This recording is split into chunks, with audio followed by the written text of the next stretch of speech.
सबसे पहला सवाल हमारे साथ डेविड देव वर्मा है, नेता हैं, बीजेपी के त्रिपुरा से जुड़े हुए हैं। आपसे शुरुआत करते हैं। आपके यहाँ राष्ट्रीय अध्यक्ष जेपी नड्डा पहुंचे हुए हैं। सुबह से ही उनकी विजय संकल्प रैली को उन्होंने हरी झंडी दिखाई और ऐसे में कह रहे हैं कि विकास की बयार बही है प्रधानमंत्री मोदी के आने के बाद और डबल इंजन की सरकार होने के बाद। लेकिन इन सब में एक बड़ा सवाल यह है कि फिर से सत्ता में काबिज होने के लिए जितनी चुनौतियां हैं आपके सामने, बीजेपी के सामने, उससे लड़ेंगे कैसे? सबसे बड़ी चुनौती है आदिवासी पार्टी, जो कि एक बार जो आपके यहाँ त्रिपुरा राज परिवार के वंशज प्रद्योत विक्रम माणिक्य देव वर्मन की नवगठित पार्टी है, जिसका नाम टीपरा मोथा है। इससे कैसे लड़ेंगे?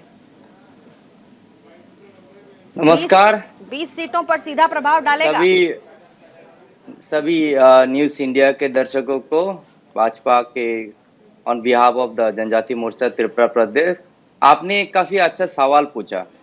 देखिए, 2018 में चुनाव भाजपा का चुनाव में हम लोग ने जिस तरह से लहर देखा और 2018 में सरकार बनाने के बाद इस प्रदेश में जिस तरह से विकास हुआ है, इस विकास के पहले देखिए, आपने एक बात पूछा कि कैसे लड़ेंगे, कोई चुनौती है कि नहीं।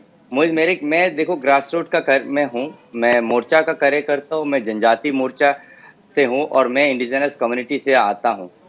मुझे कोई ऐसा कोई चुनौती नजर नहीं आ रहा है मेरे सामने। देखिए, भाजपा सातों और सातों सीट में जीतेंगे, सरकार बनाएंगे, सिंगल लार्जेस्ट पार्टी सरकार बनाएंगे। तो अब आप पूछ रहे थे कि इन तिपरा मोथा से कैसे लड़ेंगे।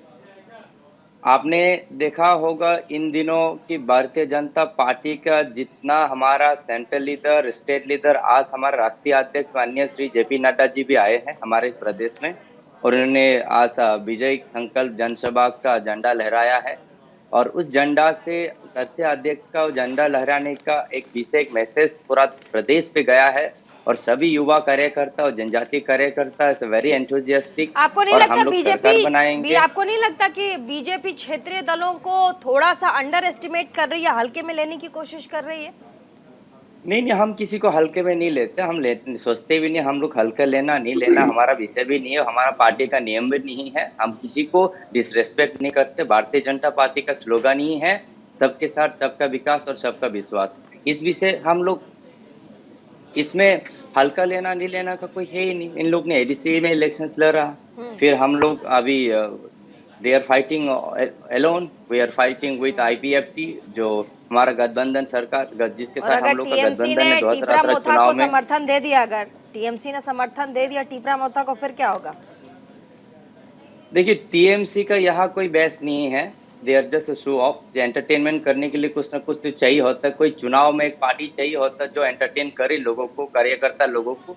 टीएमसी को मैं मानता हूँ जितना हद तक वो एक एंटरटेनमेंट बेस्ड पॉलिटिकल पार्टी है इस प्रदेश में, उसका कोई वजूद नहीं है। चुनाव में भी टीएमसी को बड़े हल्के में लिया था, जबकि रूलिंग पार्टी थी। आप लोगों ने कहा था ठीक है बंगाल है, ठीक है। हम लोग बंगाल में जीरो से बहुत मात्रा में गया है, ठीक है। That is the best performance ever. Bharatiya Janata party चुनाव नहीं हारता, मैं आपको बोल देता हूँ। देखिए, एक परसेंटेज से इतना लेवल तक, हाई लेवल तक परसेंटेज जाना is the biggest partner of Bharatiya Janata party. अगले चुनाव में बंगाल में भी भाजपा सरकार बनाएगा, ये मेरा विश्वास है। और सिर्फ मेरा नहीं, इस पूरा प्रदेश का, पूरा देश का कार्यकर्ता का विश्वास है। आप बोल रहे कि टीएमसी के साथ जोड़ जाएंगे तिपरा मोथा, ये उन लोग का विषय है, किसके साथ जोड़े ना जोड़े, जिसी के साथ भी जोड़े। भारतीय जनता पार्टी को मैं कह रही हूँ, अगर जुड़ जाते हैं तो इन चुनौतियों का सामना कैसे करेंगे आप, देव बर्मन जी, डेविड देव बर्मन जी? मैं आपको पहले बताया, पार्टी किसी के साथ भी जोड़ जाए, भाजपा को टक्कर देने लायक इस प्रदेश में कोई भी पार्टी ऐसा पैदा नहीं हुआ है, ये मैं कह सकता हूँ। हम ही सरकार बनाएंगे। भाजपा का कार्यकर्ता are very confident, very enthusiastic. और टीएमसी मैंने आपको पहले ही बोल दिया, टीएमसी का कोई वजूद नहीं है। और जिस तरह से एडीसी बेल्ट का बात चल रहा है, अब 20 एसटी रिजर्वेशन का, 20 एसटी रिजर्वेशन में भी हम अच्छा परफॉर्मेंस करेंगे, अच्छा सीट में हम लोग जीत के आएंगे।